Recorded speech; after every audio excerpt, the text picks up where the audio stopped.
और जिसको नेकियों की जरूरत होगी वो हाथ दबा कर नहीं, हाथ उठा के बोलेगा सुभान अल्लाह। और बस से बोलो सुभान अल्लाह कि तू जो चाहे रहमतों के तश्त घर घर भेज दे, तू जो चाहे रहमतों के तश्त घर घर भेज दे, मैं तलब कतरा करूं तू समंदर भेज दे। और काबा ईमान ढाने आ गया फिर अबरा, काबा ईमान ढाने आ गया फिर अबरा, मेरे मौला फिर अबाबीलों का लश्कर भेज दे, मेरे मौला फिर अबाबीलों का लश्कर भेज दे। और सुनो हम तो ये कहते हैं इंशाल्लाह इन 4 मिसरों को सुनोगे तो दिल पाक पाक हो जाएगा। याद रखो जब कभी सफर में जाया करो तो माँ का हाथ सर पे रखवा करके जाया करो, ना जाने मौत किस वक्त में आ जाए। और इंशाल्लाह माँ का हाथ सर पे रखवा करके जाओगे तो परवरदिगार आलम माँ के हाथ की बरकत से तमाम रास्ते की मुश्किलों को आसान फरमा देता है। सुभान अल्लाह। जब भी जाओ माँ का हाथ सर पे रखवा करके जाया करो। और मैं माँ के ताल्लुक से शेर पढ़ रहा हूँ और इसको सुनने के बाद तो माँ का वफादारी बेटा बोलता है। जिसने दूध पिया होगा माँ का वो भी बोलेगा, अगर उसने मजबूरी में डिब्बे का दूध पिया है तो गूंगा भी है लेकिन हाथ उठा के इशारे में जरूर बोलेगा सुभान अल्लाह। शेर सुनिए हजरात के सदका भी दे दिया है नजर भी उतार दी, सदका भी दे दिया है नजर भी उतार दी, दौलत सुकून चैन सब मुझ पे बार दी। और एक रात मैंने क्या कहा तबीयत खराब है, एक रात मैंने क्या कहा तबीयत खराब है, माँ ने तमाम रात दुआ में गुजार दी, माँ ने तमाम रात दुआ में गुजार दी। और सुनो कि वो कब की मर गई जीशा दिखाई देती है, वो कब की मर गई जीशा दिखाई देती है, मेरी रूह मेरी जान दिखाई देती है। वो कब की मर गई जीशा दिखाई देती है, मेरी रूह मेरी जान दिखाई देती है।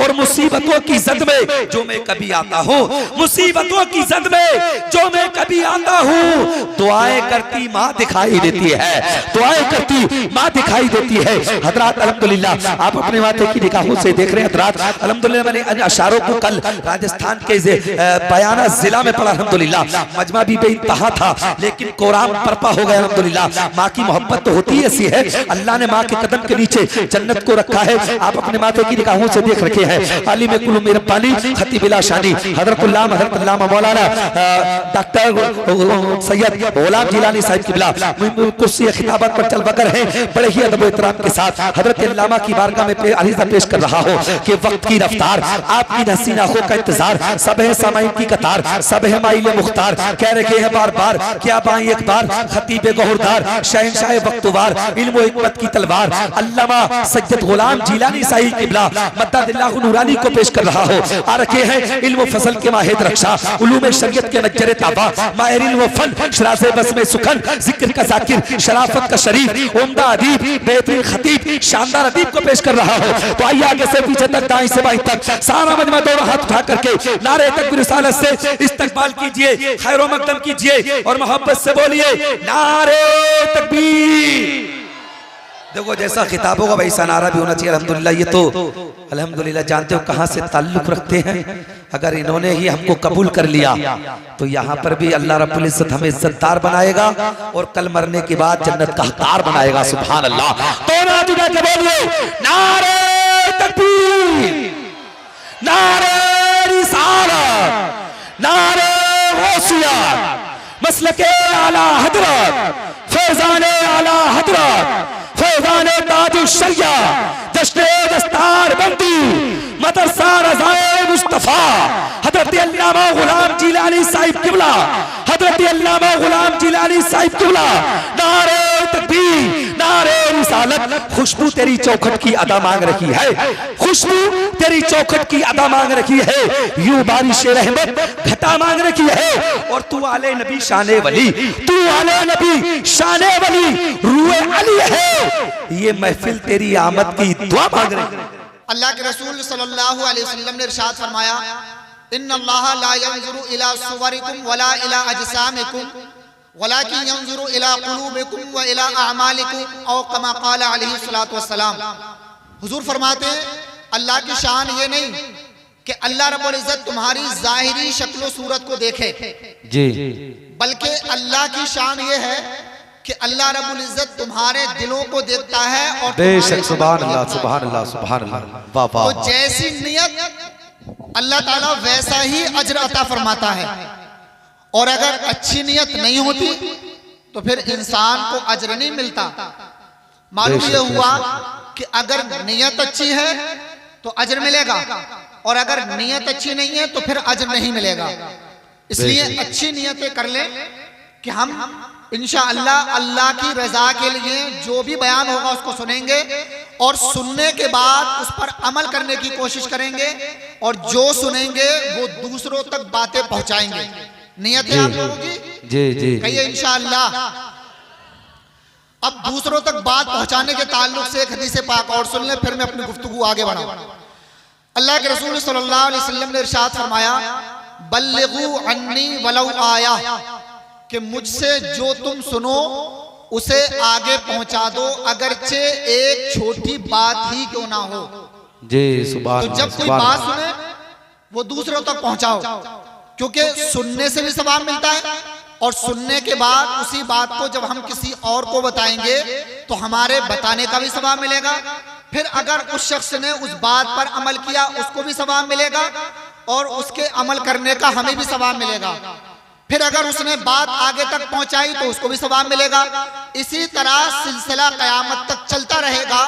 हम दुनिया से चले जाएंगे और हमारे जाने के बाद भी हमें उस नेकी का सवाब मिलता रहेगा। सुभान अल्लाह, सुभान अल्लाह। नारे तकबीर, नारे रिसालत, नारे गौसियत, मसलके आला हजरत, जश्ने दस्तार बंदी, फैजाने मदरसा रज़ाए मुस्तफ़ा।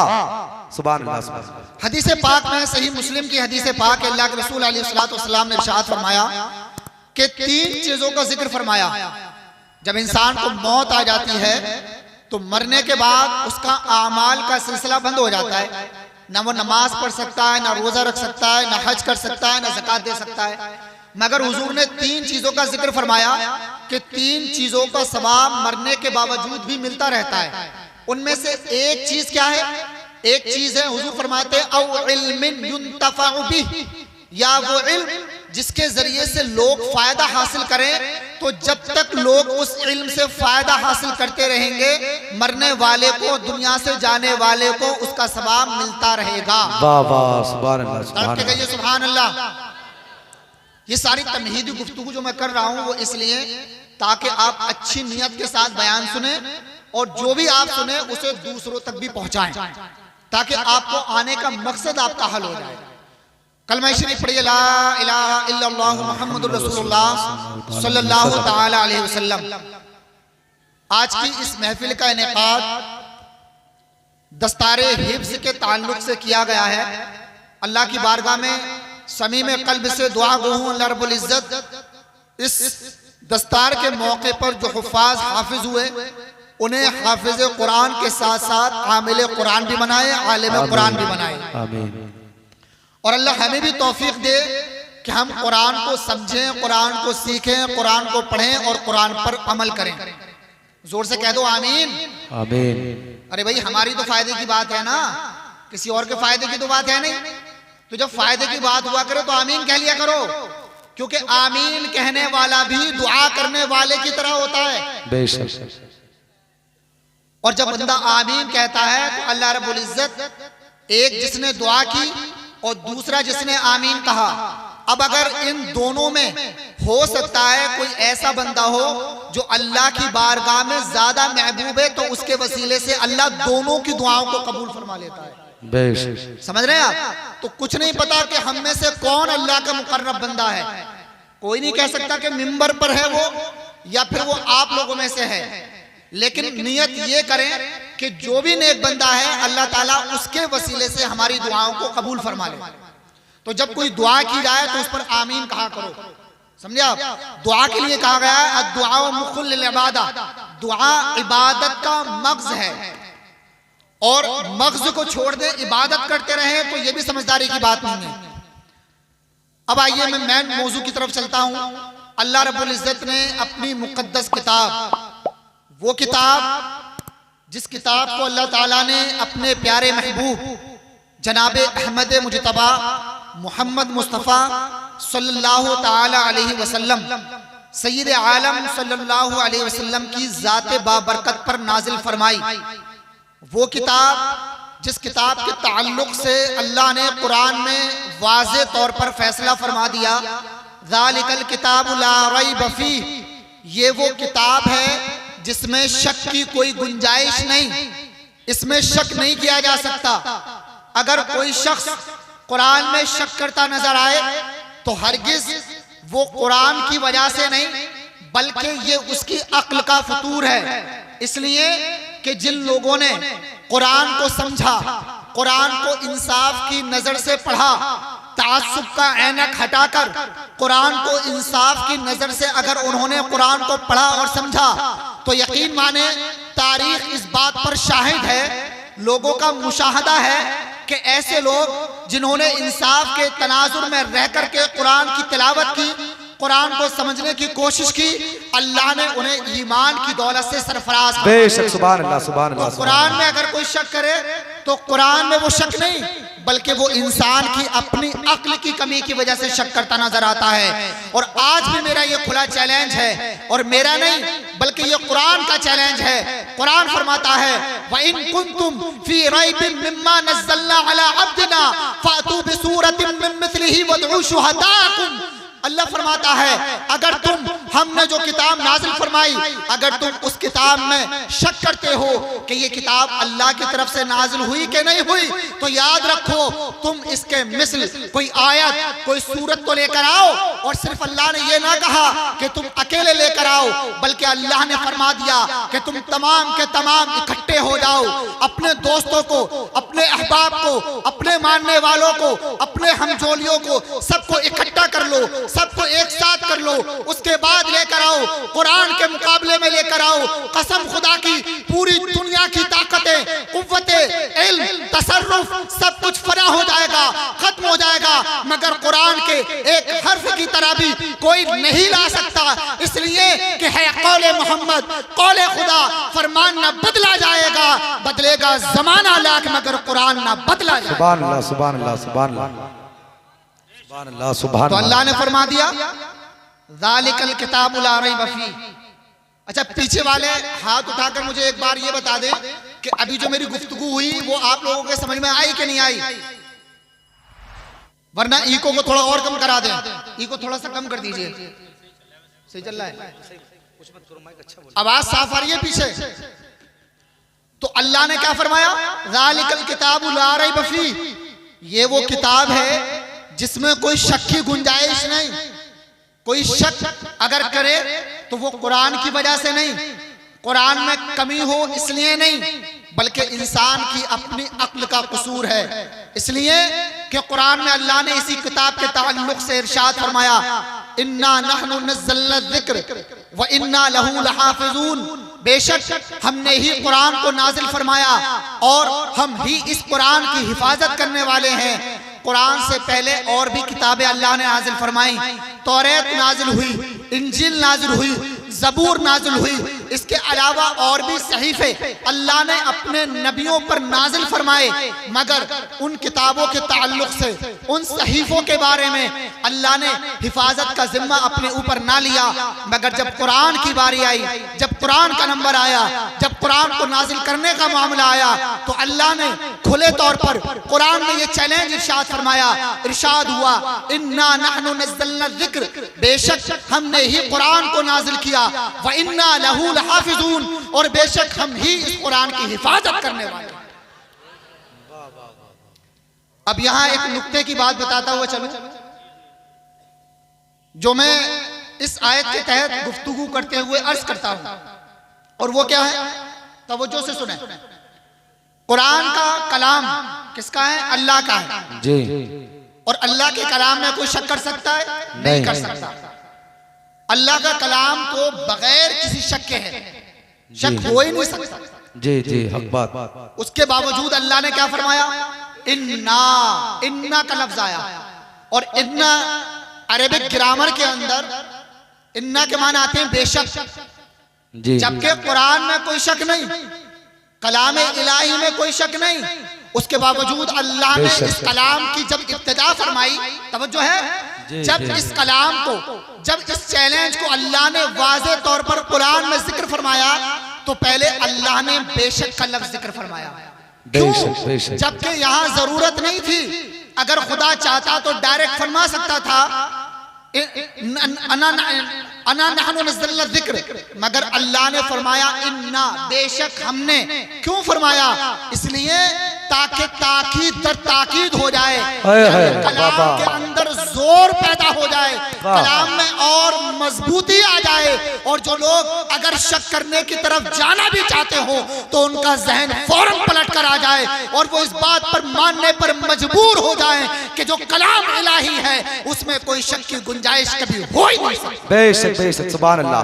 नारे तकबीर, नारे रिसालत, नारे गौसियत, मसलके आला हजरत, फैजाने ताजो शरिया, जश्ने दस्तार बंदी, मदरसा रज़ाए मुस्तफा। सुभान अल्लाह। अल्लाह ने सिर्फ कुरान नाजिल नहीं किया, बल्कि अल्लाह फरमाता है कि हमने ही नाजिल किया और हम ही इसकी हिफाजत करने वाले। तो हिफाजत करने वाला भी कौन है? अल्लाह है। और जिसकी हिफाजत अल्लाह करे उसे कौन मिटा सकता है? भूखों से ये चिराग बुझाया न जाएगा। जिसे अल्लाह रखे उसे कौन अपने जरिए से खत्म कर सकता है? उसके अंदर तहरीफ कौन कर सकता है? यकीन जाने प्यारे इस्लामी भाइयों, इसी सरजमीन पर, इसी दुनिया के अंदर लोगों ने, बड़े बड़े जालिम जाबिर दुनिया के अंदर आए जिन्होंने चाहा कि कुरान के अंदर तहरीफ कर दी जाए। कुरान में जो अल्लाह का हुक्म नाजिल हुआ उसको हम गलत साबित करके दिखाएं। बड़ी बड़ी कोशिशें की गई, तारीख के अंदर मौजूद है। जब बर्रे सगीर में जब अंग्रेज मौजूद थे, जिस वक्त उन्होंने बर्रे सगीर में अपने कदम जमाए तो उन्होंने एक साजिश रची और उन्होंने चाहा कि कुरान को मिटा दिया जाए। कुरान में जो अल्लाह का चैलेंज लेकर के ये मुसलमान दावा करते हैं कि कुरान अल्लाह की किताब है, मेरी तरफ तवज्जो करें, कुरान अल्लाह की किताब है, हम इसको गलत साबित करके दिखाएंगे। अब उन्होंने किया ये कि उस वक्त असल में ज्यादातर जो कुरान मौजूद थे वो कलमी नुस्खे थे। अब उन कुरान को, उन कलामे पाक को, उन सहीफों को उन्होंने खरीदना शुरू किया। उन्होंने लोगों से जब खरीदना शुरू किया तो उनकी नीयत ये थी कि जितने कलामे पाक मौजूद हैं हम तमाम को खरीद लेंगे और खरीदने के बाद किसी एक जगह दाखिल कर देंगे, दफन कर देंगे। उसके बाद इन लोगों का, मुसलमानों का जो चैलेंज है कि कुरान अल्लाह की तरफ से है, इसमें कोई तहरीक नहीं हो सकती, ये बात इनकी झूठी साबित हो जाएगी। इसी के तहत, इसी प्रोपेगेंडा के तहत उन्होंने तमाम कुरानों को इकट्ठा करना शुरू कर दिया। कुरान कभी जहां से लेते, कभी वहां से लेते, तमाम मकतबों पर जाकर के कुरान को खरीदना शुरू किया और एक कुएं में डालते गए। अचानक एक राहिब की, राहिब कहते हैं जो इनका पादरी होता है, उसकी मुलाकात एक आलिम दीन से हुई। जब आलिम दीन से हुई तो उस आलिम दीन ने सवाल किया, ए राहिब तुम ये क्या कर रहे हो और ये क्यों कर रहे हो? तो वो कहने लगा कि हम ये चाहते हैं कि तुम, जो तुम्हारा चैलेंज है, जो तुम कहते हो कि हम, जो हमारा कुरान है जिसके हम तिलावत करते हैं ये अल्लाह की तरफ से नाजिल किया हुआ है, हम चाहते हैं कि तुम्हारे इस दावे को खोखला साबित करके दिखाएं। हम ये चाहते हैं तुम्हारी इस बात को झूठ साबित करके दिखाएं। इसीलिए हमने कुरान को इकट्ठा करना शुरू कर दिया और जितने उसके सहीफे हैं सबको हमने कुएं में डालना शुरू कर दिया है। जब आलिम दीन ने ये सुना तो वो मुस्कुराने लगे। क्यों ना मुस्कुराते, उन्हें तो कुरान का फरमान पर यकीन था। अल्लाह ने जो फरमा दिया, हमने कुरान को नाजिल किया और हम ही इसकी हिफाजत करेंगे, उस पर उन्हें यकीन था। आज की तरह नहीं, जैसे आजकल कुछ नामवर मुसलमान, खुद को मुसलमान कहने वाले ऐसे लोग जिन्हें देखकर, जिनके नाम सुनकर, जिन्हें मुसलमान कहते हुए शर्म आनी चाहिए, जो कुरान पर एतराज करते नजर आते हैं। आज मैं बताना चाहूंगा कि जब उन आलिम दीन ने जब ये सुना तो वो मुस्कुराने लगे। जब वो मुस्कुराए तो वो पादरी कहने लगा, ए मौलाना साहब आप क्यों मुस्कुरा रहे हैं? इसकी वजह क्या है? आज तो तुम्हारे लिए गम का मामला है, आज तो तुम्हें अफसोस करना चाहिए, आज तो तुम्हें रोना चाहिए। तुम क्यों मुस्कुरा रहे हो? तुम्हारे चेहरे पर तबस्सुम क्यों खेल रही है? तो आलिम दीन ने जवाब दिया, सुनो ये जवाब मैं नहीं दूंगा बल्कि मेरी कौम का एक छोटा नौनिहाल बच्चा देगा। चुनांचे उन्होंने एक 10 साल या 8 साल के बच्चे को आवाज लगाई जो उनके मदरसे में तालीम हासिल कर रहा था, जो कुरान का हाफिज था, जो कुरान का आलिम बन रहा था। उसको आवाज लगाई, उसको दावत दी और उससे कहा बेटा फुला सूरत से पढ़ना शुरू करो। उसने पढ़ना शुरू किया। फिर कहा फुला आयत से पढ़ना शुरू करो। उसने पढ़ना शुरू किया। फिर कहा फुला रुकू से पढ़ना शुरू करो। उसने पढ़ना शुरू किया। हाफिज पढ़ता गया, आलिम कहता गया, पादरी सुनता गया। जब वो देखता गया उसकी आंखें लाल हो गई और वो कहने पर मजबूर हो गया, हक है कौले मोहब्बत कौले खुदा, बदला जाएगा, बदलेगा जमाना लाख मगर कुरान न बदला जाएगा। सुभान अल्लाह। नारे तकबीर, नारे रिसालत, नारे गौसियत, मसलक आला हजरत फैजान ताजो शरिया हजरत अल्लामा सैयद गुलाम जिलानी साहिब किबला, जश्न दस्तार बंदी मदरसा रज़ाए मुस्तफ़ा। सुभान अल्लाह। चले हैं कुरान में आयात को निकालने के लिए। ये मूंग और दाल मसूर की दालें, ये कुरान में से आयात निकालेंगे? अरे तुम क्या हो?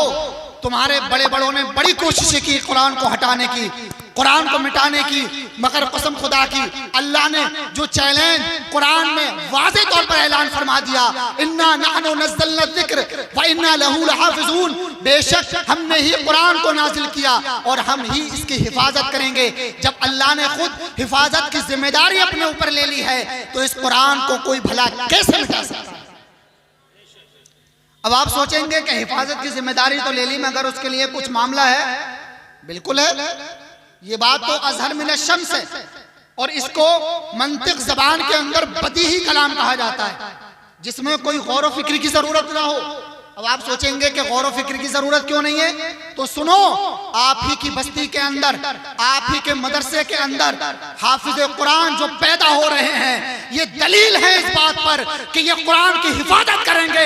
इसलिए कि आज जो सहीफों के अंदर जो किताबी शक्ल में कुरान मौजूद है, अगर लोग उसको खत्म भी करना चाहें और अगर वो इसमें कामयाब भी हो जाए तो कसम खुदा की ये जो हुफ़ाज़ मौजूद हैं जब अपना कलम चलाएंगे तो अलहम्द से लेकर वन्नास तक मुकम्मल कलाम पाक लिखते नजर आएंगे। वाह वाह, सुभान अल्लाह, सुभान अल्लाह, सुभान अल्लाह। भला बताओ कैसे मिटा सकते हैं भाई? अरे जरा अक्ल का भी तो इस्तेमाल करो। अक्लें कहाँ चली गई? अक्ल का इस्तेमाल करोगे तो कभी ऐसी हरगिज नारे तकबीर, नारे रिसालत, नारे गौसियत, मसलक आला हजरत हजरत अल्लामा कारी सलीम रज़ा साहिब किबला। सुभान अल्लाह। दुरूद पाक पढ़िए, अल्लाहुम्मा सल्ली अला सय्यिदिना मौलाना मुहम्मद सल्लल्लाहु तआला अलैहि वसल्लम। तो अल्लाह ताला ने, तवज्जो है मेरी तरफ, तड़प के कहिए सुभान अल्लाह। अल्लाह ताला ने कुरान की हिफाजत का जिम्मा खुद अपने ऊपर ले लिया। अब हिफाजत के बहुत सारे जराए अल्लाह ताला ने पैदा फरमाए। उन्हीं जराए में से एक जरिया क्या है? हुफ़ाज़, कुरान के हाफिज। अच्छा, मैं ये बात नहीं कह रहा, आप लोग खुद बताएं कि पूरी दुनिया के अंदर, चले पूरी दुनिया को आप रहने दीजिए, पूरे मुल्क को भी रहने दीजिए, पूरे जिला को भी रहने दीजिए, तहसील को भी रहने दीजिए, सिर्फ आप अपने गांव, अपने कस्बा सहसपुर के अंदर आप अंदाजा लगाएं कि आपके कस्बा सहसपुर के अंदर कितने लोग हैं कि जो हाफिज कुरान हैं। मेरे अंदाजे के मुताबिक कम से कम 20-25 तो होंगे, है कि नहीं है? ज्यादा होंगे, है कि नहीं है? तो अब इतने हाफिज एक बस्ती में हैं, अंदाजा लगाएं कि एक तहसील के जितने गांव हैं उसमें कितने हाफिज होंगे। वाह। फिर एक शहर में कितने हाफिज होंगे, फिर एक मुल्क में कितने हाफिज होंगे, फिर अंदाजा लगाओ कि पूरी दुनिया में कितने हाफिज होंगे। कौन अंदाजा लगा सकता है? फिर मैं वही कहूंगा, है कौले मोहम्मद कौले खुदा, फरमान ना बदला जाएगा, बदलेगा जमाना लाख मगर। ये आए वो आए, ये चले गए वो चले गए, आते जाएंगे जाते जाएंगे। कुरान को मिटाने की कोशिशें करने वाले अपनी कोशिशों को रागा देखते हुए और बर्बाद और हलाक देखते हुए चले जाएंगे, मगर कसम खुदा की है कौले मोहम्मद कौले खुदा, फरमान ना बदला जाएगा, बदलेगा जमाना लाख मगर कुरान ना बदला जाएगा। वाह वाह, सुभान अल्लाह, सुभान अल्लाह। थोड़ा सा अक्ल का इस्तेमाल तो कर लो। वो लोग जो कुरान को मिटाने की कोशिशें करते हैं, वो लोग थोड़ा सा इस्तेमाल करें अक्ल का। अरे भला बताओ, किन किन हुफ़ाज़ को कत्ल करोगे, किन्हें किन्हें खत्म करोगे? पूरी दुनिया के अंदर हर गांव के अंदर कुरान के हाफिज मौजूद हैं। वाह वाह। ये दलील है इस बात पर कि कुरान एक ऐसी किताब है जिसकी हिफाजत की जिम्मेदारी खुद अल्लाह ने अपने हाथों ले ली। और मैं ये चैलेंज के साथ ये बात कह सकता हूं कि पूरी दुनिया में कुरान से ज्यादा हिफ्ज की जाने वाली किताब कोई और नहीं है। और ये बात मैं नहीं कह रहा, ये बात मुशाहदे में है, ये बिल्कुल जाहिरी और बाहरी बात है, इसमें कोई गौर फिक्र करने वाली बात नहीं है।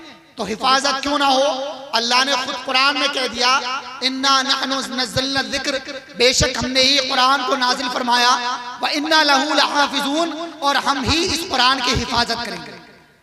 अब जरा और थोड़ा सा आगे चलते हैं। हिफाजत के बारे में जब बात आई है तो अल्लाह ताला ने हिफाजत के जरिए और भी बनाए।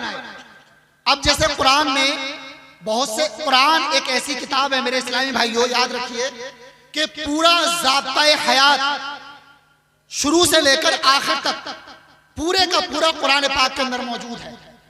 मगर कुरान को समझने के लिए हमें हदीस मुस्तफ़ा को समझना होगा, क्योंकि हदीस रसूल के बगैर हम कुरान को नहीं समझ सकते।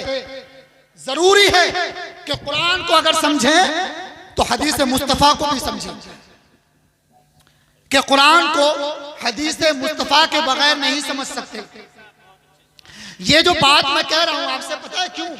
इसलिए कह रहा हूं कि आज एक बहुत बड़ी बीमारी पैदा हो गई है और कुछ ऐसे कीटाणु पैदा हो गए हमारे मुआशरे में कि जो अपने आप को मुसलमान तो कहते हैं, मगर एक हवा चलाई गई। असल में बड़ा अफसोस का मकाम है, तवज्जो से मेरी बात सुने, कि एक हवा चलाई गई और एक बाकायदा एक प्रोपेगेंडा रचाया गया और वो लोग इस मामले में कामयाब भी हुए। थोड़ी सी कामयाबी उन्हें मिल गई, और वो क्या, उन्होंने प्रोपेगेंडा ये रचाया कि सिर्फ कुरान को मानो और हदीस को ना मानो। कहिए नऊज़ु बिल्लाहि मिन ज़ालिक, कुरान को मानो हदीस को ना मानो।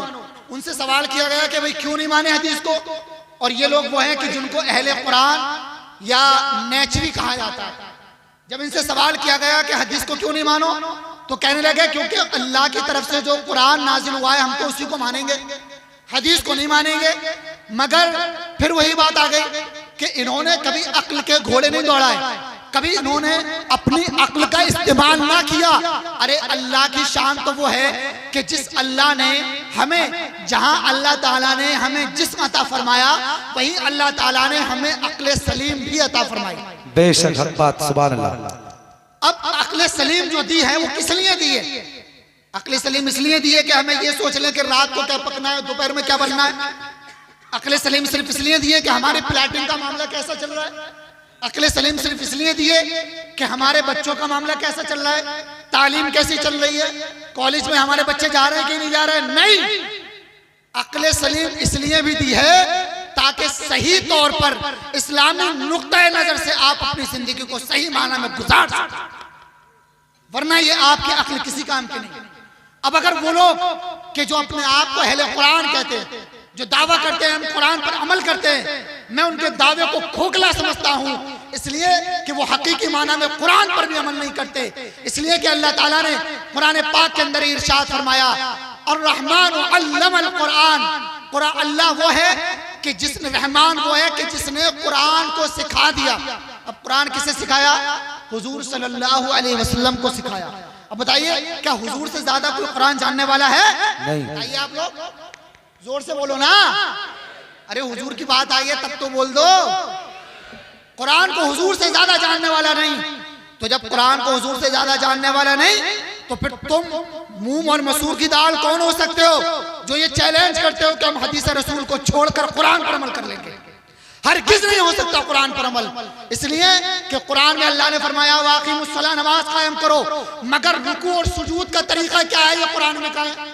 रुकू कैसे करना है कुरान में कहा है, सजदा कैसे करना है कुरान में कहा है, ज़ुहर में कितनी रखते हैं कुरान में कहा है, नमाज 5 वक्त की है कुरान में कहा है, नमाज के अंदर वित्र पढ़ना है कुरान में कहा है, नमाज में फर्ज है कुरान में कहा है, नमाज में सुन्नत है कुरान में कहा है। मालूम यह हुआ अगर कुरान को समझना होगा तो हदीस मुस्तफा को समझना होगा। बेशक बेशक, सुभान अल्लाह, छोड़ना है वजह बर्बादी, तरीके मुस्तफा को छोड़ना है वजह बर्बादी। इसी से कौम दुनिया में हुई बेइख्तियार। बेशक बेशक हक बात। कुरान को समझने का चैलेंज करते हैं, और हदीस को समझते नहीं। कुरान को समझने के लिए हदीस को समझना पड़ेगा। और एक बात और बताऊं आपको, यहां पर एक बात बहुत अहम बताने जा रहा हूं, आपको बहुत गौर से सुनिएगा। मेरे रसूल की अजमतों पर हमारी जाने कुर्बान, रसूल की मोहब्बतों पर हमारी आल, हमारी नस्ल कुर्बान।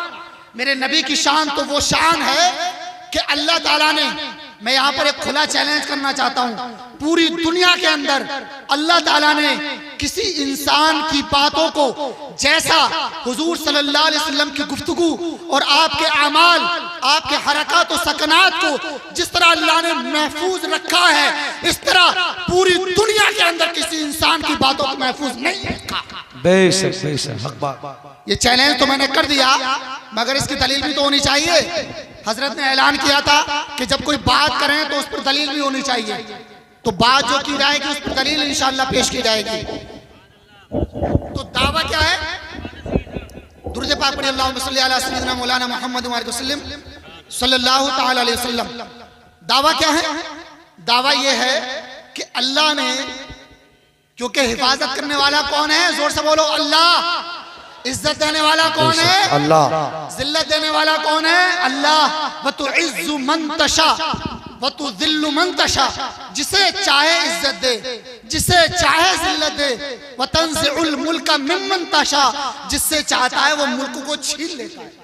सारी हुकूमतें, सारी सल्तनतें किसके इख्तियार में? अल्लाह के इख्तियार में। इसीलिए मैंने कहा कि हिफाजत करने वाला कौन है? अल्लाह है। अब यहां मेरी बात को गौर से सुनिए, जज्बाती बात कहने की नहीं है, गौर से सुनने की है। आप अगर गौर करें तो हुजूर सल्लल्लाहु अलैहि वसल्लम की जो गुफ्तगू है, हुजूर के जो आमाल हैं, जो आपने किया, हुजूर ने जो फरमाया, और आप सल्लल्लाहु अलैहि वसल्लम की बारगाह में जो किया गया, आप खामोश रहे। इन तीनों चीजों को, इन तीनों तरह की बातों को हदीस कहा जाता है। क्या कहा जाता है? जोर से बोलिए। हदीस की तारीफ सुनते चलिए, हदीस की डेफिनेशन भी आप आज जानकर जाइए। जो लोग जानते हैं अच्छी बात है, जो नहीं जानते वो आज सुन लें। हुजूर अलैहिस्सलातु वस्सलाम की गुफ्तगू, जो आपने फरमाया वो हदीस, हुजूर अलैहिस्सलातु वस्सलाम ने जो किया वो हदीस, और हुजूर अलैहिस्सलातु वस्सलाम के सामने जो किया गया और आप खामोश रहे वो हदीस। ये तीनों तरह की चीजें हदीस होती हैं। अब यहां पर अर्ज करना यह है कि अल्लाह ताला ने हुजूर सल्लल्लाहु अलैहि वसल्लम की हदीसों को किताबी शक्ल में महफूज फरमा लिया। देखिए आप, बुखारी शरीफ मौजूद है, मुस्लिम शरीफ मौजूद है, तिर्मिज़ी शरीफ मौजूद है, अबू दाऊद, नसाई, इब्न माजा, ये सिहा सित्ता जो हदीस की मोतबर किताबें हैं, और इनके अलावा और भी हदीसों की बेशुमार किताबें हैं। ये हदीसों की किताबें मौजूद हैं जो बता रही हैं कि हुजूर की हदीसों को जिस तरह सहाबाए किराम ने महफूज किया, इसी तरह ताबईन ने महफूज किया, इसी तरह ताबईन ने महफूज किया, इसी तरह ताबईन ने महफूज किया, इसी तरह ये सिलसिला चलता रहा और आज तक इन अहादीस को महफूज किया जा रहा है। और सिर्फ आज तक नहीं, बल्कि सुबह क़यामत तक इन अहादीस को महफूज किया जाएगा। इसलिए कि कुरान में अल्लाह ने हुजूर के बारे में इरशाद फरमाया, वमा यंतिकु अनिल हवा इन हुवा इल्ला वहयुन यूहा, कि ये हुजूर अलैहिस्सलातु सलाम अपनी जानिब से कुछ नहीं कहते, ये जो भी फरमाते हैं खुदा का पैगाम है। ऐसा लग रहा है शायद आप लोग बोर हो रहे हैं। बोर हो रहे हैं क्या? तकरीर खत्म कर दूं? अगर बोर नहीं हो रहे हैं तो एक बार तड़प के कहिए सुभान अल्लाह। इस बात को समझना बहुत जरूरी है कि अल्लाह ने हुजूर की हदीसों को कैसे महफूज फरमाया। अब आप तवज्जो से मेरी बात सुने, और वो लोग भी मेरी बात सुने जो बात बात पर हदीस को मौजू और ज़ईफ का रट्टा लगाए हुए होते, वो भी सुन लें। बहुत ज़ईफ तुम्हारी ज़बानों पर लगा रहता है, ज़ईफ ज़ईफ ज़ईफ। ज़ईफ का मतलब क्या है? ज़ईफ का मतलब क्या ये हो गया कि वो हुजूर की हदीस ही नहीं है? नहीं, हदीस है, मगर फर्क ये है कि जो आला क्वालिटी की हदीस है उससे उसका नीचे तबका है, उसका दर्जा उससे कम है, बस इतना फर्क है। इसका मतलब हरगिज़ ये नहीं है कि वो हुजूर की हदीस में। हाँ, जो मौजू होती है, जो मनगढ़ंत होती है, वो हदीस नहीं, लेकिन जो ज़ईफ है वो भी हदीस है। और याद रखिए, मुहद्दिसीन का ये कौल है, इमाम शाफ़िई भी ये कहते हैं कि जो हदीस ज़ईफ होती है, वो हदीस जो ज़ईफ होती है वो फ़ज़ाइल आमाल के अंदर मकबूल होती है, मोतबर होती है। जैसे शब बारात के मामले में आता है, शब बारात के बारे में अभी मैंने एक पोस्ट पढ़ी, उसमें लिखा हुआ था कि जितनी शब बारात की हदीसें है सारी की सारी ज़ईफ है। अस्तगफिरुल्लाह। ऐसे लोगों को अल्लाह से डरना चाहिए, ऐसे लोगों को डरना चाहिए कि कब्र में जाकर अल्लाह की बारगाह में क्या जवाब देंगे। मुस्तफा के कलाम को ज़ईफ कहने वाले, हकीकत यह है, आज मैं बताना चाहूंगा कि जो हदीसें शब बारात के बारे में है उनमें जरूर कुछ हदीसें ज़ईफ भी हैं, मगर सिर्फ ज़ईफ नहीं बल्कि कुछ हदीसें ऐसी भी हैं जो हसन के दर्जे को पहुंची हुई हैं। और ये हसन का दर्जा क्या है ये भी सुन लें। एक है सही का दर्जा और एक है ज़ईफ का दर्जा। सही ऊपर और ज़ईफ नीचे। अब इन दोनों के बीच में जो दर्जा है उसको हसन कहा जाता है। समझ रहे बात को? इन दोनों के जो बीच में है उसको क्या कहा जाता है? जोर से बोलिए। हसन कहा जाता है, हसन। तो जो शब बारात के बारे में हदीसें हैं उन हदीसों में ऐसी भी हैं जो हसन है, और हसन हदीसें बिल्कुल सारे मुहद्दिसीन इस बात पर मुत्तफिक हैं कि हसन हदीसें फज़ाइल आमाल के अंदर मोतबर है और मकबूल भी है। समझ रहे हैं आप? मगर ये लोग मुसलमानों को, सादे लोग मुसलमान जो बेचारे जानते नहीं, ज्यादा इल्म नहीं, उनको गुमराह करते हैं हदीस के रट लगाकर, ज़ईफ के रट लगाकर। मेरी तरफ तवज्जो करें, बड़ी अहम बातें बता रहा हूं आप लोगों को। अगर सुनेंगे तो तकरीर करूंगा, वरना फिर मैं बैठ जाऊंगा। तवज्जो है? जोर से बोलिए सुभान अल्लाह। तो ज़ईफ का रट लगाने वाले वो भी सुन लें कि जो लोग ज़ईफ का रट लगाते हैं उन्हें भी बारगाह इलाही में पेश होना है एक दिन। ज़ईफ कह के हदीसों की अहमियत को कम न करो। और आज उलमा की जिम्मेदारी में ये बात कहना चाहता हूँ कि आज इस फिरके ने जो जन्म लिया है, जिसको अहले कुरान कहा जाता है, जो हदीस का इनकार करता नजर आ रहा है, इसकी जहां दूसरी वजूहात हैं, इसकी एक बहुत बड़ी वजह यह भी है कि जब लोगों ने, अपने आप को मुसलमान कहलाने वाले लोगों ने जब हदीस को ज़ईफ कहना शुरू कर दिया तो इन लोगों को एक बहाना मिल गया कि हदीस ज़ईफ है, हम अमल नहीं करेंगे तो हमको सीधा कुरान पर अमल करेंगे। ये लोग जिम्मेदार है जो अहले कुरान का वजूद में आया, ये लोग उसके जिम्मेदार हैं। जहां और वजूहात है उसकी एक वजह ये भी। तौबा करें ऐसे लोग कि जो ज़ईफ का रट लगाते हैं, और अल्लाह के रसूल की बारगाह में सच्चे दिल से तौबा करें, इसलिए कि वो दिन दूर नहीं कि जब हुजूर की बारगाह में पेश किए जाओगे। और आला हज़रत सरकार ने तो ये भी फरमा दिया, आज ले उनकी पनाह, आज मदद मांग उनसे, कल न मानेंगे क़यामत में अगर मान गए। बाबा आज ही वक्त है, अगर मानना है तो मान लो, अगर नहीं मानोगे तो कल क़यामत में हुजूर नहीं मानेंगे। अच्छा, कितनी अजीब बात है ना यार। आप हुजूर से मोहब्बत का दावा नहीं करते और हुजूर की हदीसों को ज़ईफ कहने पर रट लगाए हुए, कितने अफसोस की बात है। मैं इंशाअल्लाह एक बात अर्ज करते हुए जा रहा हूं यहां से। तकरीर जो मैं कर रहा हूं ऐसा नहीं कि सिर्फ तकरीर कर दी और चला गया। आपके करीब थामला गांव के अंदर रहता हूं और मेरा यहाँ आना जाना होता रहता है, और इंशाअल्लाह ईद के बाद मेरा यह इरादा है कि इसी सहसपुर के अंदर किसी मस्जिद में दरस हदीस हुआ करेगा इंशाअल्लाह। जोर से कहिए इंशाअल्लाह। एक मस्जिद या कोई अलग अलग मस्जिदों में इंशाअल्लाह हफ्ते में एक दिन रखा जाएगा जिसमें दरस हदीस होगा और मुख्तलिफ मौज़ूआत पर दरस हदीस होगा, सवालात होंगे, जवाबात होंगे, लेकिन गुफ्तगू वही होगी और गुफ्तगू वही करेगा जिसके पास इल्म है और जो इंसाफ की नजर से गुफ्तगू सुनना चाहता है। सुभान अल्लाह। नारे तकबीर, नारे रिसालत, नारे गौसियत, मसलके आला हजरत, फैजाने आला हजरत, जश्ने दस्तार बंदी, मदरसा रज़ाए मुस्तफ़ा, हजरत अल्लामा सैयद गुलाम जिलानी साहिब किबला। सुभान अल्लाह, सुभान अल्लाह। बात बहुत दूर पहुंच गई। आइए मैं अपने मौजू को समेटना चाहता हूं। अब हुजूर की हदीसों को अल्लाह ने कैसे महफूज रखा, आपको मालूम है?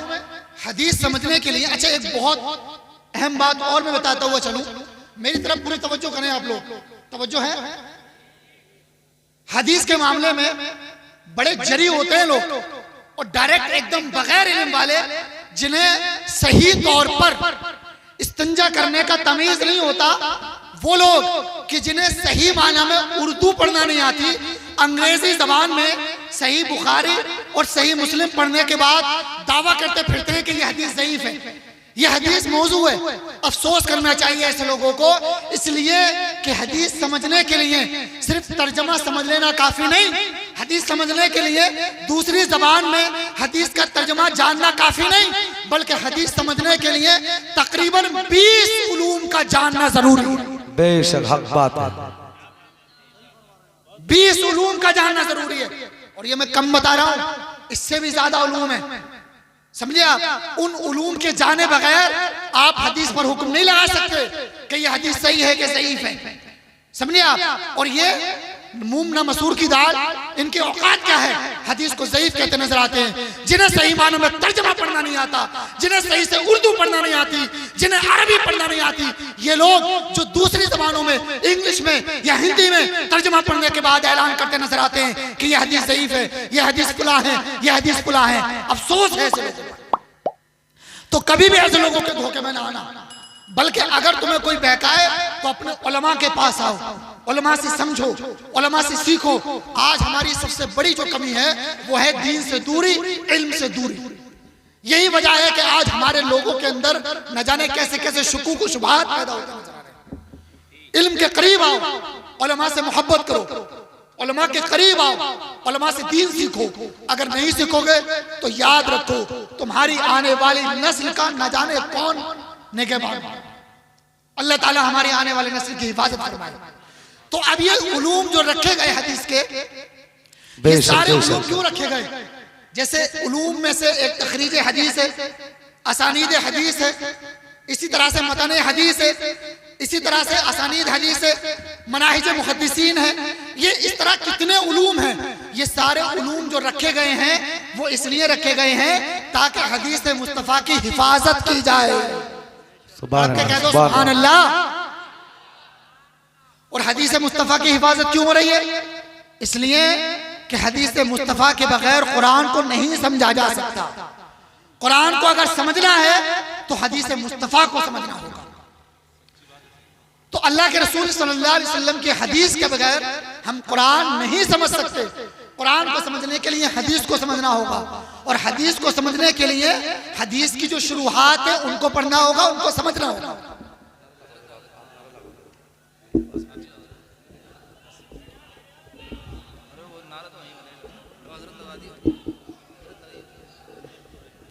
नारे तकबीर, नारे रिसालत, नारे गौसियत, मसलके आला हजरत, फैजाने आला हजरत, हजरत अल्लामा मुफ्ती गुलफाम रज़ा साहिब किबला, हजरत अल्लामा मुफ्ती गुलफाम रज़ा साहिब किबला।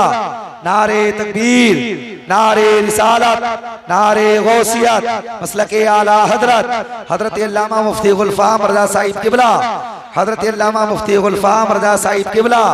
नारे तकबीर, नारे रिसालत, नारे गौसियत, मसलके आला हजरत, हजरत अल्लामा मुफ्ती गुलफाम रज़ा साहिब किबला, हजरत अल्लामा मुफ्ती गुलफाम रज़ा साहिब किबला। नारे तकबीर, नारे रिसालत।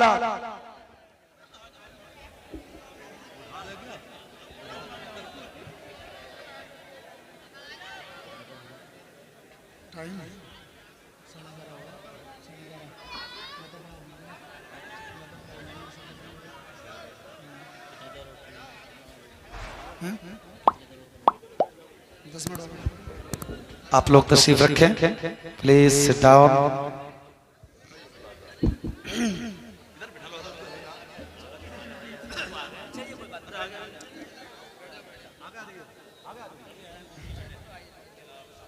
आपके आखिरी खतीब मिंबर नूर पर तशरीफ ला चुके हैं। बस थोड़ी देर मेरी गुफ्तगू और समाप्त कर लें, उसके बाद अपनी तकरीर को खत्म कर दूंगा। दुरूद शरीफ पढ़िए, अल्लाहुम्मा सल्ली अला सय्यिदिना व मौलाना मुहम्मद व आलिहि वसल्लम, सल्लु अलैहि सलातु व सलामुन अलैका या रसूलल्लाह सल्लल्लाहु तआला अलैहि वसल्लम। तो मैं अर्ज कर रहा था कि अल्लाह ताला ने हदीस की हिफाजत के लिए कई सारे उलूम ईजाद फरमाए, और अल्लाह ने कई सारे उलूम को वजूद बख्शा, जिन उलूम के बगैर हदीस को नहीं समझा जा सकता। तो क्योंकि हदीस के बगैर कुरान को नहीं समझा जा सकता, तो मालूम यह हुआ कि कुरान अल्लाह की वो मुक़द्दस किताब है जिसकी हिफाजत के लिए अल्लाह ताला ने बेशुमार ज़राए पैदा फरमाए, और अल्लाह ने कुरान की हिफाजत का जिम्मा खुद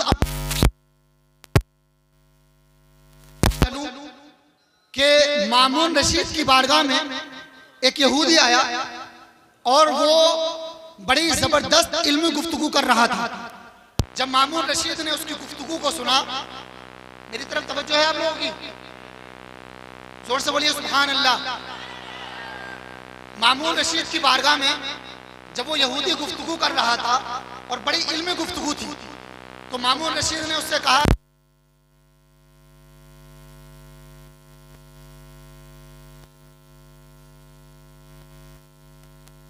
के दीन को नहीं छोड़ सकता। तो मामून रशीद खामोश हो गए। अब ये यहूदी जिसको इन्होंने दावत दी, कुछ दिन के बाद उन्होंने जब उससे मुलाकात हुई तो आपने देखा कि वही यहूदी कि जो अभी मामून रशीद से कुछ दिन पहले ईमान ना लाने की बात कर रहा था और ये कह रहा था कि मैं ईमान नहीं ला सकता, मैं मुसलमान नहीं हो सकता, मैं अपने आबाओ अजदाद के दीन को नहीं छोड़ सकता, आज वही शख्स जो यहूदी है वो इल्म फिक़्ह में बड़ी जबरदस्त इल्मी गुफ्तगू कर रहा है।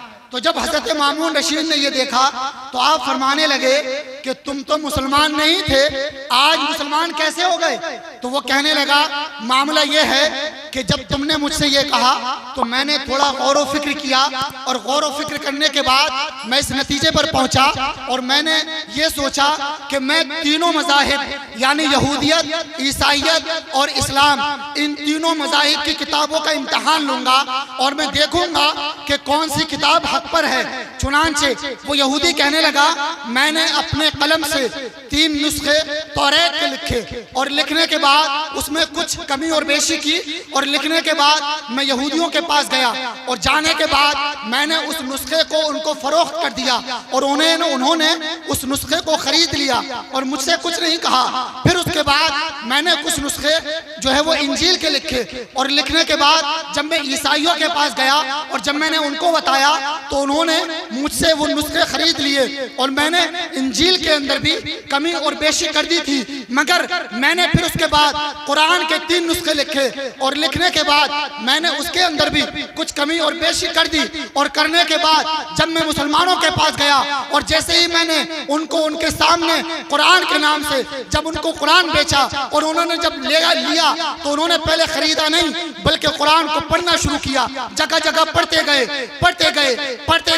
जब कुछ वक्त गुजरा तो वो यहूदी कहता है जो पहले यहूदी था बाद में मुसलमान हुआ, वो ये कहता है कुछ देर मुताला करने के बाद, कुछ देर उस किताब को पढ़ने के बाद मुसलमानों ने ये ना कहा कि हम ये किताब हैं, बल्कि मुसलमानों ने ये कहा, ये नहीं कहा कि हम इस नुस्खे को तुमसे खरीदना चाहते हैं, बल्कि मुसलमानों ने उस यहूदी का कहना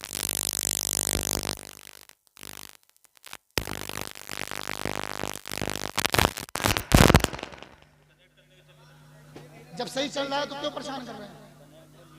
तो तकरीर के बाद लगा लेना ना। तो क्या तरीका है? मजाक समझ रहे हैं क्या? खेल हो रहा है क्या? ड्रामा हो रहा है क्या?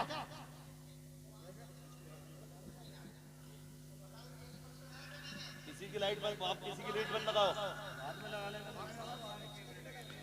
दुरूद शरीफ पढ़िए, अल्लाहुम्मा सल्ली अला सय्यिदिना मौलाना मुहम्मद सल्लल्लाहु अलैहि वसल्लम। सुनने का मिजाज ही नहीं, ये हजारों कैमरे आके लगा देते, क्या फायदा है इनसे जब आप सुनना ही नहीं चाह रहे हैं? ये हजारों रुपए जलसे में खर्च करने से फायदा क्या है? इससे बेहतर तो यह है कि मस्जिद के अंदर करा लिया करो। क्या फायदा है ऐसे करने से? सुनने का मिजाज ही नहीं है बिल्कुल। कलमा शरीफ पढ़िए, ला इलाहा इल्लल्लाहु मुहम्मदुर रसूलुल्लाह सल्लल्लाहु तआला अलैहि वसल्लम। जब उस यहूदी ने यह कहा कि मैंने 3 नुस्खे मुसलमानों को जब पेश करना चाहे और मैंने बेचना चाहे तो उन मुसलमानों ने मुझसे वो नुस्खे खरीदे नहीं, बल्कि खरीदने के बजाय पढ़ने के बाद उन्होंने मुझे मारना शुरू कर दिया। जब उसे मारना शुरू किया तो वो यहूदी कहता है कि मैंने उनसे पूछा कि मुझे क्यों मार रहे हो? मैंने तो तुम्हें गाली नहीं दी, मैंने तो तुम्हारा कुछ बुरा नहीं किया, मैंने तो कोई गलत काम नहीं किया, तो तुम मुझे क्यों मार रहे हो?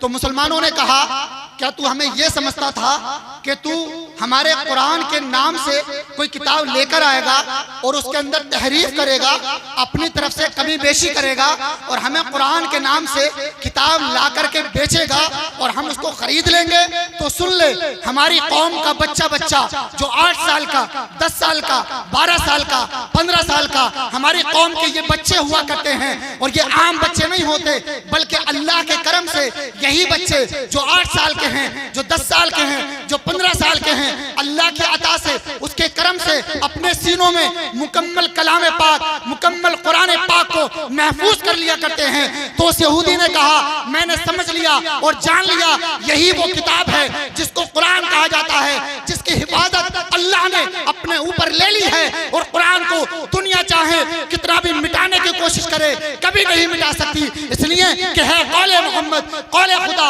फरमान न बदला जाएगा, बदलेगा जमाना लाख मगर कुरान न बदला जाएगा। इतना कहना था। यहूदी कहता है जब मैंने ये जान लिया और मान लिया, इसीलिए मैंने कलमा पढ़ा कि जब इनके मुसलमान बच्चों का जब ये हाल है तो जिस पर कुरान नाजिल हुआ उसका आलम क्या है।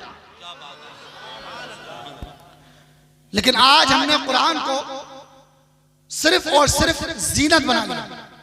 कुरान को जीनत न बना, बल्कि कुरान को पढ़ें, कुरान को समझें, कुरान पर अमल करें, क्योंकि कुरान सिर्फ जीनत के लिए नहीं है, बल्कि कुरान तिलावत के लिए है, कुरान शिफा के लिए है, कुरान रहमत है, कुरान अमल के लिए है, कुरान जिंदगी गुजारने का सलीका देता है, कुरान बंदगी का तरीका बताता है, कुरान वो किताब है जो हमें हराम और हलाल की तमीज दिलाता है, कुरान वो किताब है जो इंसान को इंसान बनाता है और कुरान वो किताब है जो इंसान को सही माना में जिंदगी गुजारने का सलीका अता फरमाता है। सच्ची बात है। तो कुरान को खुद भी पढ़ें और कुरान को अपनी औलाद को भी पढ़ाएं और कुरान को सीखें, कुरान को सिखाएं, कुरान को समझें, कुरान को समझाएं। और जो आपके बच्चों को तालीम देते हैं कुरान की, उनका भी आप हज़रात ख्याल रखें। मुझे पता चला कि 100 बच्चों को एक हाफिज 1 घंटे के अंदर पढ़ाने के लिए बैठ जाते हैं। बताइए 100 बच्चे कैसे पढ़ा सकते हैं? अकल में आने वाली बात है क्या? ऐसा ना करें, कम से कम 2 मुदर्रिस का इंतजाम करें। समझे आप? जब अच्छा पढ़ाएंगे तो बच्चे अच्छा पढ़ेंगे और जब अच्छा पढ़ेंगे तो उनके अंदर जो है वो ज़ौक़ और शौक़ पैदा होगा पढ़ने का, फिर वो कुरान को समझेंगे। कुरान का तर्जमा मौजूद है कंजुल ईमान के नाम से। आला हजरत का जो तर्जमा है कंजुल ईमान, सिर्फ कुरान की तिलावत ना करें बल्कि हर घर के अंदर कंजुल ईमान होना चाहिए, उसका तर्जमा पढ़ें और उसके साइड से जो तफसीर लिखी है खज़ाइनुल इरफान सैयद नईमुद्दीन सदरुल अफाज़िल मुरादाबादी रहमतुल्लाह अलैह की, उसको भी पढ़ें ताकि आप सही माना में कुरान को समझ सके और कुरान का मकसद पहचान सके। और आजकल तो हमारे पास हर एक के पास मोबाइल है, मल्टीमीडिया, तो कुरान के अंदर कुरान का जो ऐप्स आता है मल्टीमीडिया में वो आप डाउनलोड कर लीजिए कंजुल ईमान के नाम से। उसको डाउनलोड करने के बाद अगर आपको ज्यादा वक्त नहीं मिलता है, थोड़ा ही वक्त मिले, 10 मिनट भी अगर आपके पास हैं, तो रोजाना कम से कम 10 मिनट पढ़ने की आदत बना लें। क्योंकि जब आप कुरान से अपना रिश्ता मजबूत कर लेंगे तो फिर कुरान भी आपसे अपना रिश्ता मजबूत कर लेगा, और जब कुरान अपना रिश्ता मजबूत कर लेगा तो रहमान भी आपका अपना रिश्ता मजबूत कर लेगा। और अगर खुदा हमसे रिश्ता मजबूत कर ले तो फिर इंशाअल्लाह दुनिया भी हमारी कामयाब है और आखिरत भी हमारी कामयाब है। अल्लाह की बारगाह में दुआ है अल्लाह रब्बुल इज्जत जो कुछ मैंने बयान किया उस पर अमल करने की तौफीक अता फरमाए। अक़ूलु क़ौली हाज़ा व अस्तग़फ़िरुल्लाह ली व लकुम व लिसाइरिल मुमिनीन व आखिरु दअवाना अनिल हम्दुलिल्लाहि रब्बिल आलमीन। अस्तग़फ़िरुल्लाह रब्बी मिन कुल्लि ज़ंबिन व अतूबु इलैह। अस्सलामु अलैकुम व रहमतुल्लाहि व बरकातुहू।